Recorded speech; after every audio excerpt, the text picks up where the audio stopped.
What it do, scrappy dudes? And welcome to another episode of the Loaded Podcast. And tonight, or today, or this afternoon, or this morning, or whatever time I'm recording this, which is 3 o'clock, we got a lot to talk about when it comes to the wrestling world. And mostly I'm talking about the WWE. And let's just talk about everything that's been going on lately. One, if anybody who knows me, and they know my favorite female wrestler right now is Bayley. She's been my favorite since NXT aired, NXT Arrival all them years ago. I don't even remember she was on the first show. But I remember just watching NXT weekly at that time because the main roster was, in limbo. But Bayley's been my favorite since day one. So when I tell you right now that I am so happy for Bayley and Money in the Bank, women's champion, women's tag team champions, walked into WrestleMania with a title, walked out of WrestleMania with a title. Like, she's done practically everything, but now she's won the Royal Rumble. So she's done practically everything. So once she main event, now listen, I know there's a lot going on with the men right now, but I don't give a damn what's going on with the men right now. Night one of WrestleMania has to be main evented by Bayley and Io Sky. I get, and we're going to get to it later, I know there could be a potential certain tag team match happening on night one, but the story started off great with Damage Control, right? There was a little rocky period going on where, they were losing and they weren't coming up big in big matches and, to build up, obviously, Io Sky and Dakota Kai, who Dakota, admittedly, has been one of my also favorites since NXT. A little trend. Bayley, loved her since day one, but she was the babyface hug on Bayley. Dakota Kai, loved her since day one, but she was the, oh my God, I'm getting scared because Shayna's being a bully, but then I'm going to grow out of it eventually and grow a backbone, and then I'm going to turn the heel on my best friend, and woo, both my girls. So when they debuted at SummerSlam, now I'm not going to act like I'm the biggest fan of Io Sky, but I recognize her talent, and she's great. So when Bayley came back at SummerSlam 2 years ago with Damage Control, and I thought it was going to be Bayley trying to take control, but then she switched it up and said, nah, I want my girls to be involved. So I'm like, all right, I like that.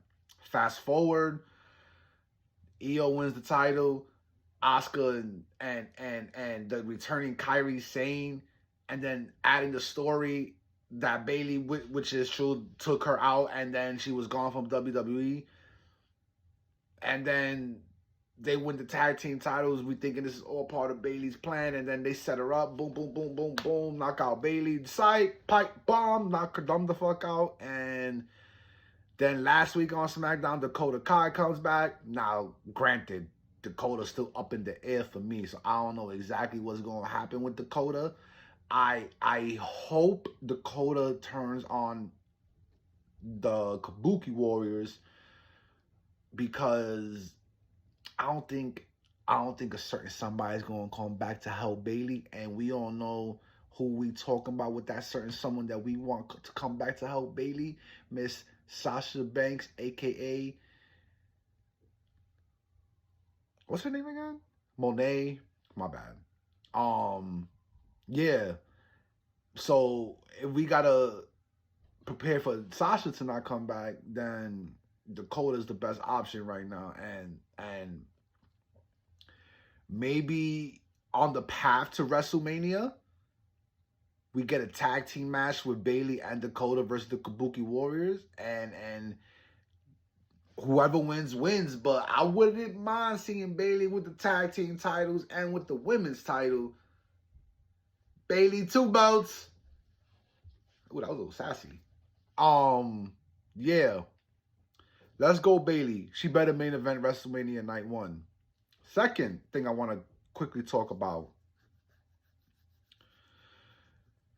Jey Uso is not going to beat Gunther next week on Raw for the IC title. We know that.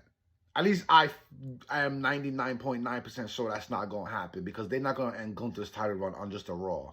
That's got to be done at a pay-per-view, a major pay-per-view, or WrestleMania. Is it safe to assume Jimmy's going to interfere in that match to set up their WrestleMania match? Because I'm thinking how they're going to get there. We haven't seen, like, Jimmy's been low-key, Jay's doing his thing, and then they had that little back and forth in the Rumble, and I'm cool with the back and forth. I like that Jimmy was trying to recruit all the bad guys to help him eliminate Jay, and none of them were listening, because I think deep down, Jimmy didn't really want to eliminate Jay. We'll get to that, I guess, in another video, more in-depth with Jimmy and Jay. But I'm expecting Jimmy to interfere, cause Jay, and then, boom, we're going to set that up. Next thing I want to get off my mind. Sami Zayn. My God, Sami. If anybody knows me, they know Sami since NXT arrival. Now, this match I remember. Him versus Cesaro, a.k.a. Claudio, in that very first match. My first match ever being introduced to NXT, and what a treat that was. And ever since that, Sami's been my favorite NXT. Top 3 favorite on the main roster. And I have really nothing bad to say about Sami, obviously. But I like the story they're going in. You see, Sami has obviously introduced himself in multiple interviews recently as, I'm no longer the underdog, I'm a main event player, right? That's character growth. His whole thing in NXT was the ultimate underdog, right? When he won that NXT title finally from Neville, I remember watching that shit. I was like, it was to me like when Daniel Bryan won his title at WrestleMania 30. At least to me, that was my WrestleMania with Sami Zayn. Sami Zayn main evented last year's WrestleMania tag team match, night 1. Sami has been in multiple main event matches as being on the main roster, and clearly, at least in my eyes, they're doing the whole, well, we're going to build Sami up again as the ultimate underdog, but Sami isn't going to look at himself as the underdog anymore. He's looking at himself as a main event player, but a lot of people, like Drew McIntyre, really isn't convinced about Sami Zayn. Clearly, Sami isn't in the Elimination Chamber, and I don't know what their plans are for Sami Zayn at WrestleMania. But the way I see it, Drew's going to win the Elimination Chamber. I think Sami needs to find his way into that match and make it a triple threat. Make it a triple threat. Since it's probably most likely not going to main event either show, I say you open up night 2 with this triple threat match. Have Sami Zayn win. And then immediately after the match, he gets jumped by the Judgment Day, and you have Damian Priest cash in. If you want to keep Damian Priest as a heel, if you want to increase Judgment Day's heel heat, and when I say immediately jump Sami Zayn, I mean let him get the belt. Let him not even hold the belt. Sorry. Let the referee about to give it to him, and then boom, boom, boom. They jump him, cash in. He wins the championship without ever even holding it. Are you telling me the WWE Universe ain't going to be pissed? And that elevates Damian Priest as the next great dickhead of the WWE, because he just been beating up R-Truth, who everybody loves. He takes the title that Sami wasn't even able to hold for no more than a few, not even hold it.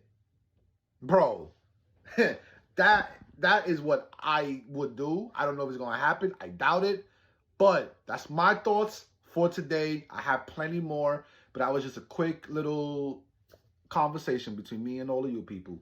So thank you for taking your time out today. Don't forget to like, share, and subscribe. Comment down below what you think is going to happen, and I'll talk to you.